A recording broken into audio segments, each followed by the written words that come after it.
All right, let's go ahead and get started. Here is the sign-in sheet for today. Make sure you sign the sign-in sheet before you leave. I'll start it on this side of the room.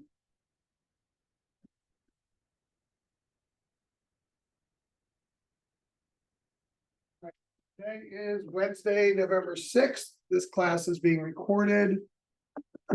Before we get into the content of the class, we had a very consequential election in the U.S. yesterday, which is not only an earthquake for the U.S., but an earthquake for the entire world.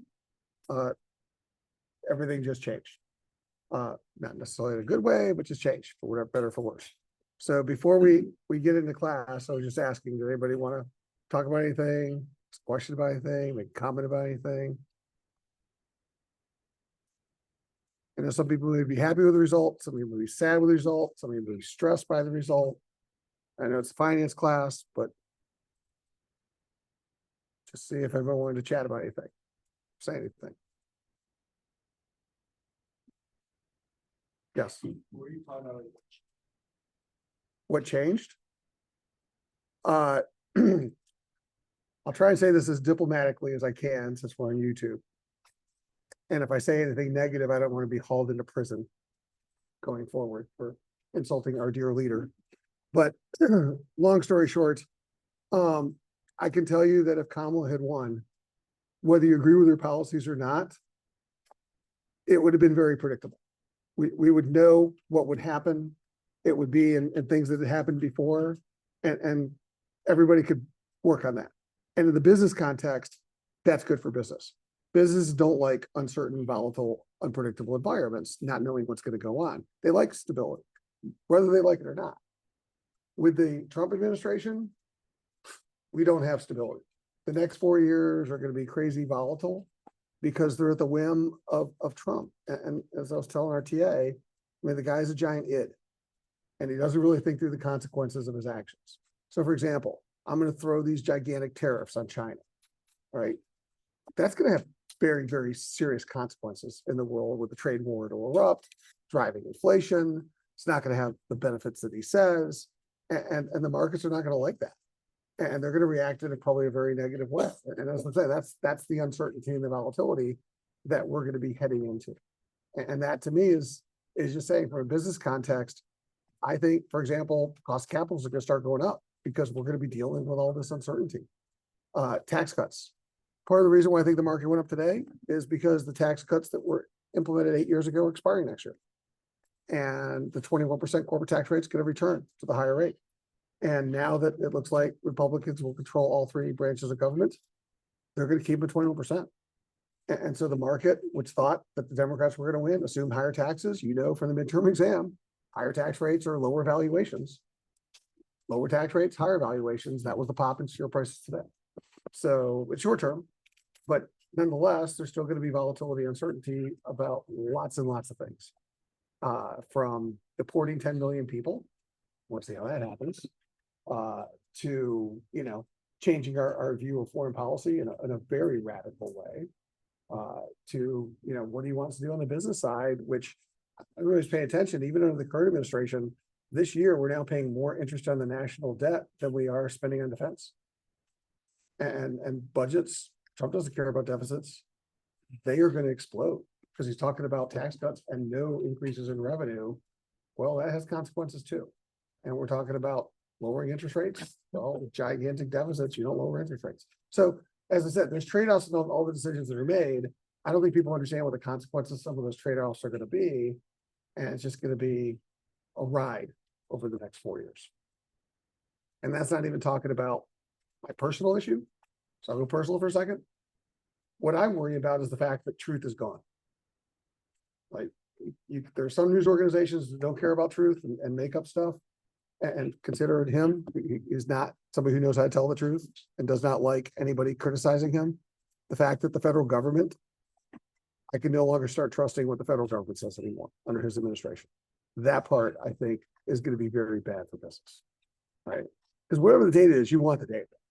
You don't want the data to be made up. You don't want the data to be spun away. You don't want the data to be hidden and buried. We're heading for those times. And that, to me, is kind of disappointing. I don't like that way. But unfortunately, that's our world. Majority of Americans chose that. Well, we have to live with that consequence. That's my thoughts. I don't know. Anybody else have different ones? By the way, Bloomberg's talking about this. I mean, they're not talking about the crazy stuff he does, but they are talking about the business consequence. Right here. What does the Trump mean for the US economy? Some of this is here. Like they're assuming that he'll extend most of the tax cuts. They'll talk about the tariffs, but even Bloomberg and the analysts of Bloomberg are saying the same thing, which is they think the market's going to rein him in, right? Because he's going to do things that the market is going to react extraordinarily badly with. And that will kind of force him to realize, oh, maybe these tariffs weren't such a good idea. And that basically that's their argument. It's like the extreme positions that he is taking, he'll probably not implement long-term because the market will push back. And I hope that that he's rational enough to let the market push back and actually do it. That's kind of what they're saying right now. And again, I assume at the end of the day, he's somewhat rational, but we'll see.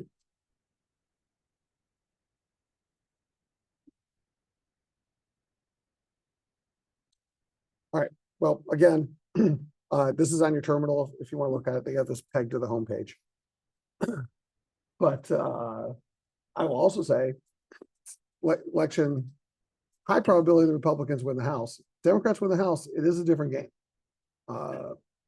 Because, for example, the tax cuts don't get done if the Democrats win the House. So that's the last thing which will play out over the next 24 hours, but it looks like the Republicans are going to default through prices of government, and they will pretty much try and implement anything he wants to do. All right. So today, what I want to do is two things. For your presentation on Monday, did everybody get their data? Anybody have any challenges with their companies? Everybody need to change their companies for Monday? Yes. All right, yeah, you were the team that did that. So which company were you again? All right, so you were Merck.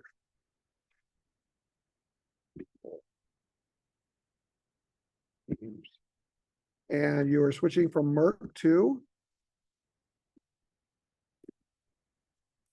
All right, so Merck is becoming Amgen. Okay. Anybody else need to change? Wanted to change? Last opportunity. You are now locked in. If you don't change right now. You're changing yours too? Which company were you? All right, what's wrong with Pfizer? Ah, okay. Who do you want to change to? Novo Nordisk? Okay. Just remember the default data is going to be in Danish krona. So you either stay in Danish krona or pick US dollars, but make sure you're consistent when you go through the model.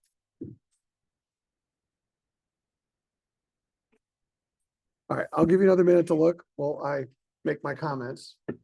But here's the point. On Monday, presentation day, which is a reminder, you're going to submit a PowerPoint file and 4 Excel files. Okay, as is your bull, your bear, your target.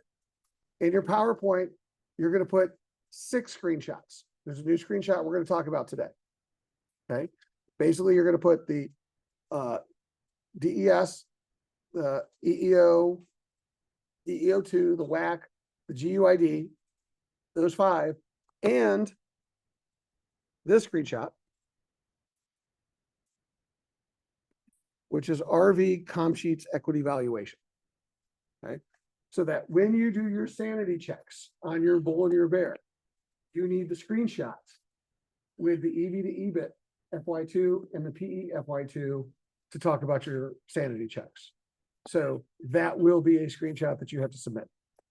Okay, so basically in your PowerPoint, so 5 files, screenshots in the PowerPoint, 4 Excels, and the PowerPoint.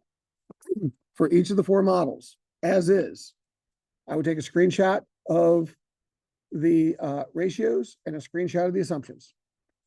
And it has some bullet points. These are the numbers we put in. Second, we get to your bull and your bear. On your bull and your bear, I would have screenshots, ratios, assumptions for the bull and the bear. Then, for the bull price, why did I make the bull price changes? What I change and why? Make sure you include the whys, right? And then this is where the third screenshot comes in, right? For the bull price, that bull price will give a multiple. Right? We talked about this in Monday's class. Oh, by the way, let me share my screen before I forget.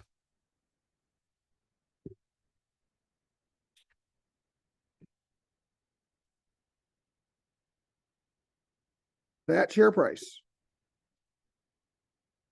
will give a multiple, whatever your bull or bear price is, right? You're going to take that multiple for your bull and you're going to compare it to this range, EV to EBITs and PEs on year 2.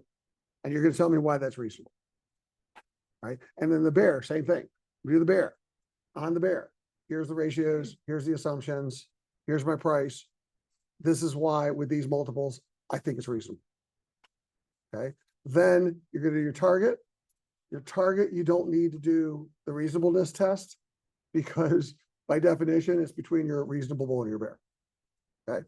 And so that one, you don't have to refer to the other screenshot. But then based on the target compared to the original price, you'll create your buy, sell, hold opinion. Okay. So that's what needs to be in Monday's presentation. 10 minutes. Across all 4, everybody has to present. So we might have some new presenters this time. But other than that, any questions about the presentations on Monday?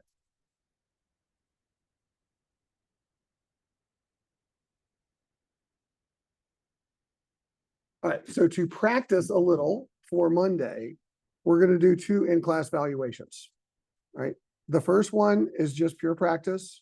You're not turning it in. You're welcome to work collaboratively with a couple of different people here, right? And the second one's for extra credit, okay? It's in-class extra credit, right? But before we get there, here's the deal. I talked to IT or emailed, and they fixed the Bloomberg add-in with Excel. So now in this lab, in the lab downstairs, the Bloomberg with Excel add-in is back. All right, so if you search for this on the start menu, load the Bloomberg with Excel add-in, all right, off the computers, then from Bloomberg, export the data. And it should export now directly to Excel. Okay, told about that, they fixed it. It says a configuration issue, they quickly fixed it this morning. We tested the last 2 classes, it seems to be working. That's really good news, right? If for some reason you can't get the add-in to work, you can always use the kludge that the TAs gave you, right? But at this point, you shouldn't have to do that anymore. All right, but remember, you could also run to a terminal that's hit its data cap. That's remote possibility now, it's 6 of the month, but it could have happened. All right, so back to this. Here's what I want you to do. I gave you a file, which is in the folder, files folder, target.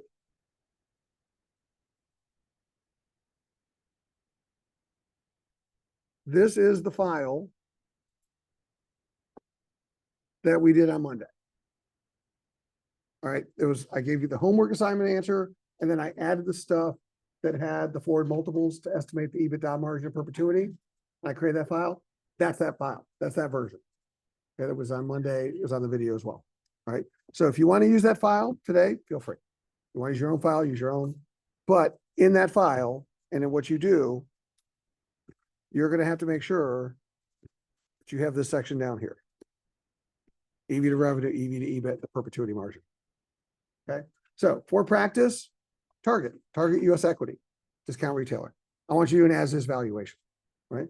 Take about the next 10 to 15 minutes. You're welcome to work collaboratively. See if you can get the as-is on target in the next 10 to 15 minutes, and we're going to talk about it. So go.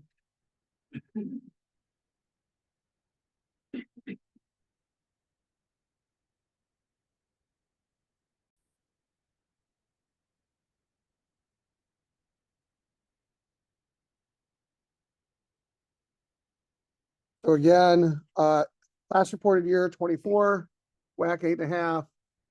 Put in the shares outstanding, current share price, revenue, EBITDA from the EEO, EV to revenue, EV to EBIT, forward year 2 and 3 from the EEO, giving the EBIT margins. Went over to ratios. Tax rate, JP Morgan, 22.8, I believe is what they were using. But GUID still take a screenshot even if it doesn't have one. And then essentially it's over here, EBITDA margin in perpetuity. Okay, need a more realistic one. So what we're doing based on Monday's process is we're saying, okay, here's your range, perpetuity, 5.9 to 6.1 for target. So that is this number.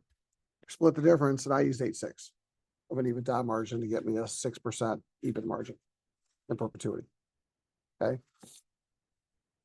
5-year growth rate looked about right. This is a 1-year growth rate. So the question is assumptions, solve for G. I got about 4.75%. Your number should be relatively close to that. So process-wise, are we able to do that? Did you kind of get around these numbers? Any big differences? Any questions?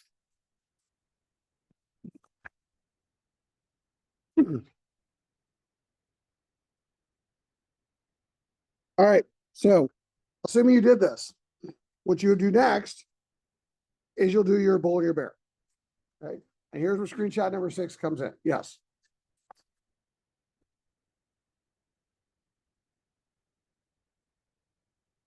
How different?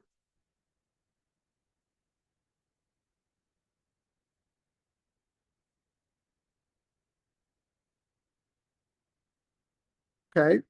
In your ratios, what are you using for an EBITDA margin? In year 6, column M. What is your M7?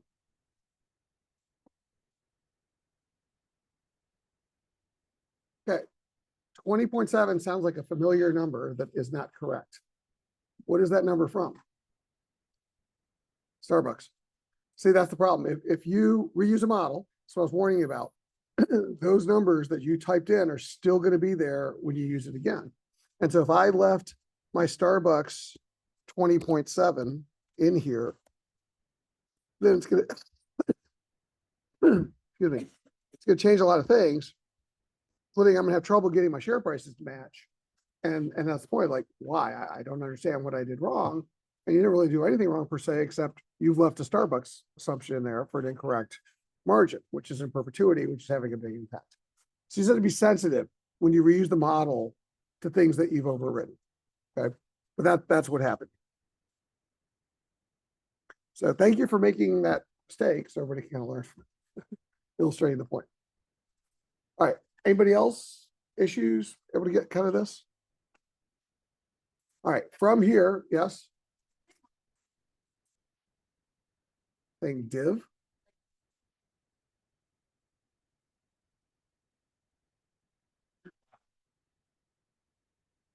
What's your whack? And what's your G? You can't have a whack and a G being equal. And so it's like invalid in perpetuity. So Excel can't start with an invalid number and solve. So change the G to something else, not 8.5, like the number below, put like 5, and then solve for it and it'll work. But by the way, that illustrates another point. Regardless of what we're doing here in this class, mathematical rules still apply. In a growing perpetuity, your G cannot be higher than your R, ever. All right. So therefore, in this class, your G cannot be higher than your WACC. All right. If it is, it's an invalid model. Okay. So back to this. You're now doing your bull and your bear. Ideally, you'd want to do an EIC, but even if you're doing a mini EIC, go to BICO. Go to Target. Go to the BICO. Read the company BICO. Read the industry report that comes out of here. Read a couple of those analyst reports. Find the context of what's going on with the company, because that will help you as you start creating your bulls and your bears. Right. And what you'll start to notice is that as you go through this BICO, one of the things that Target is having issues with is their supply chain and the costs and the margins and their ability to grow. I'm kind of summarizing. So that's the point. Those are going to be key issues in my bull and my bear. All right. So let's say on the one hand, they solve their cost problems with the supply chain, get better margins, And at the same time, they grow a little faster, right? Because they put the right products in the store, the mix they're talking about doing to give them higher sales, right? So now I'm doing my bull better than expected. And I come into my as is, I'm working on my bull, and I convince myself that their G should be 6%. And the share price should be 195. How do I know that's reasonable? This is the extra step. So at a 195.86 price, that's an EV to EBIT of 15.76 and a PE in the second forward year of 1848. Okay. I then go to target RV. This is screenshot number 6. And then I go to comp sheets. And the first comp sheet is the equity valuation. The industry average EV to EBIT in forward year 2 is 19. And the industry average PE is 34, right? And some companies like Costco trade for an EV to EBIT as high as 29, right? So when I looked at this 192 price, to be honest with you, that EV to EBIT is something that's reasonable. So I could see a firm paying that in the next 12 months. That's a reasonable bull scenario. Okay. Because remember, bull is a 12-month target share price or 12-month price. How high can it get in the next 12 months? But let's say I made the same assumptions, which are in my PowerPoint, in my presentation. And I come in here and I say, oh, I talked myself into a 7.5% G and the higher margins. And oh, by the way, higher margins. And I say, oh, well, in the long term, their EBITDA was as high as almost 11% back in 2022. So what if they get closer to that? What if they get to 10% EBITDA? Because they've improved their margins, reduced their costs, and they grow a little faster. Well, now my share price is $620 a share. How do I know that's a realistic bull? Well, let's go back to the multiples. That would be an EV to EBIT of 45. And right now, Costco, which has a pretty aggressive long-term forecast, is at 31. You think I'm going to be able to convince BlackRock, if I'm JP Morgan, that they should pay 45 times EBIT in 2 years for Target and more than essentially tripling their share price? Like, that's a little unrealistic. So I know this part of the process is a little subjective, but that's what you have to do in your Monday presentation. When you do your bull and your bear, you got to tell me why it's reasonable using these multiples. So in addition to the business assumptions about you made the changes, why are those business assumptions reasonable? Okay, that's what we need to do. Same thing with my bear, right? I got to make sure my bear is reasonable.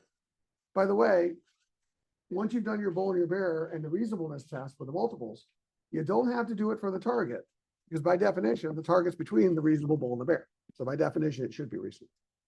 Target is your opinion, right? As is the price today. Questions?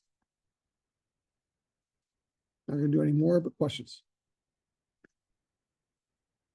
Okay, here is your extra credit opportunity. It's due end of class today, or theoretically, I'll give you till 5 p.m. Eastern time today. You can do it individually. You can work collaboratively with a couple of people. If you work collaboratively, all of you will individually need to submit the screenshots, so 6 screenshots, and the Excel file.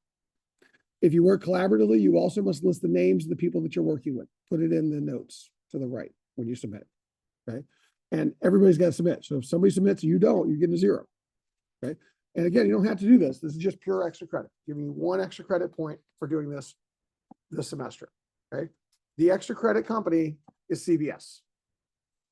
CVS US Equity, right? Now, before you guys go running into CVS, and I'll do a check with you at the end of class today before you turn everything in, right? I want to warn you about CVS because I've chosen them intentionally because you're going to have a problem with CVS, right? So here's the thing. Looking forward, when you do CVS,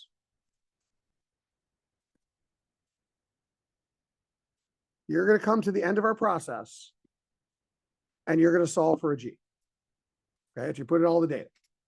So tools, goal seek, set sell, share price,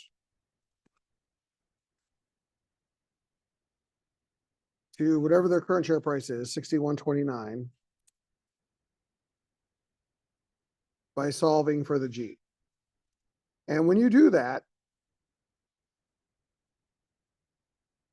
you're going to get a G.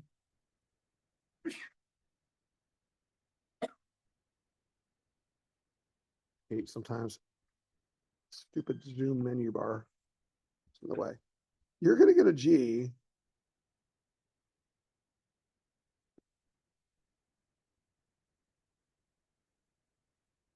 that's essentially a gigantic negative invalid number, right? And that's not reasonable. That won't get you any extra credit. That'll kill your presentation grade on Monday, right? Because the way to think about G is in perpetuity, take the revenue and multiply by that number every year, right? Forever, right? And so if you have like a negative 1200% G, what you're saying is CVS is gone next year, right? That's crazy. That's not going to happen. So that is invalid. You should understand that. Every now and then, what we've done in this class is all of this. This is the actual percentage number. A few decimal places here.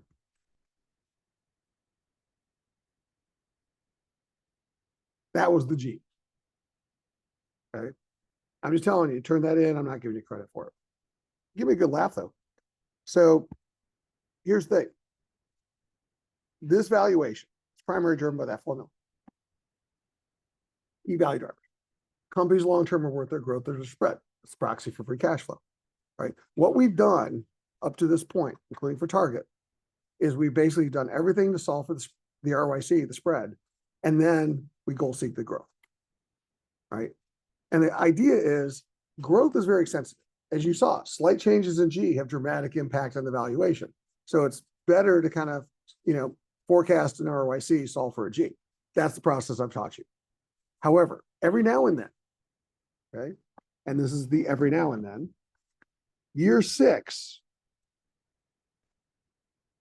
which is our perpetuity period, is not the real perpetuity the market's using. They're not using that year 6 perpetuity for CVS long-term. They're not using a 9% in perpetuity. That's not what their share price is based on today. So we're just saying that wherever we are in year 6, that's perpetuity. If it's not, you're going to follow our process, you're getting a weird number. In that situation, what you do, using our model, you put in a G and solve for the ROIC. Okay. So you say, okay, what is CVS's long-term growth going to look like? Well, as a big mature firm, probably 2 to 3%. So put in a 3% G and goal seek the ROIC that gets you to the share price. That would get you a more realistic number for CVS. Does that make sense? Questions? You're going to need to do that today. So when you do your extra credit, follow that process. We'll do one quick check before class ends, but that's the process you need to do. Go. CVS as is valuation. Yes.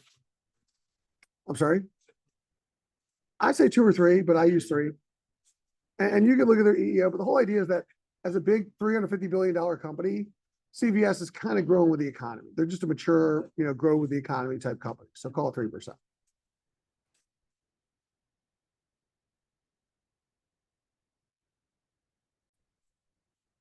All right, so looking at the CVS as is that you guys have been working on.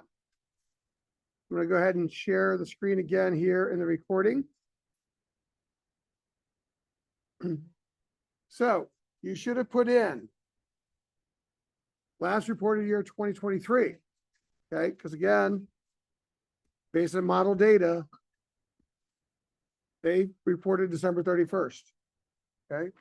Should have put in their WACC, which again, time this morning, mine was 6.2, share price 61.29, share count, revenue, EBITDA, margins, tax rate. So when we were looking through BRC for tax rate, somebody said the first JP Morgan report didn't have a tax rate. And they did find in the second report. But up here, go to BRC, you just search for a tax rate. And one of the things you'll find is that there was actually a recent Barclays report that had a tax rate. And they said, can we use that? And I said, absolutely, as long as you source it. So for example, the JP Morgan tax rate was 21, the Barclays tax rate was 25. I actually decided to use the Barclays tax rate in my as is for the following reason. Basically, they've been paying 25 if you go back for the last 5 years. Right. So 21 seemed a little bit more of an outlier for the long term than 25. So the 25 seemed more reasonable. So it's not that you have to use JP Morgan. So you could say, I use 25 because Barclays is my source and explain the reason why. But I actually think 25 would have been better than 21. But you could have used 21, right? You'd had to put the EBITDA margin in. Again, 5.2 gets about a 4% perpetuity margin, somewhere between base of the trading multiples, 3, 8, and 4, right? I use 4, backed into an EBITDA. And basically, again, got an ROIC, solve for a G. But what I showed you right before we started working on this is that is a crazy town G. Like there's no scenario where you can explain that one rationally, right? So that's the problem. Because the problem is that ROIC of 9.9 and their current valuation under the DCF, just Excel's having trouble getting there with a G, right? So it's just basically saying the market doesn't think they're going to maintain 9.9 long term, which on a separate note is why CVS today is considering breaking up the company and getting rid of the retail business because it's a big drag on their business, right? But long story short, so here's what you need to do. What we're going to do is we're going to put in a G of 3%. Got to make an assumption here, but my assumption is this, that CVS long-term is probably going to grow with the economy and products and services they sell. It's a $350 billion company, right? So 2 to 3% probably is reasonable. You make an argument for what it is, an assumption about why, but that's the point. Then for the ROIC, and this is important, Excel has trouble goal-seeking 2 formulas, so one of them has to be a number. So the 9.9, you could put in like 9.9 or whatever. But the idea is tools goal seek. And we're going to say set sell price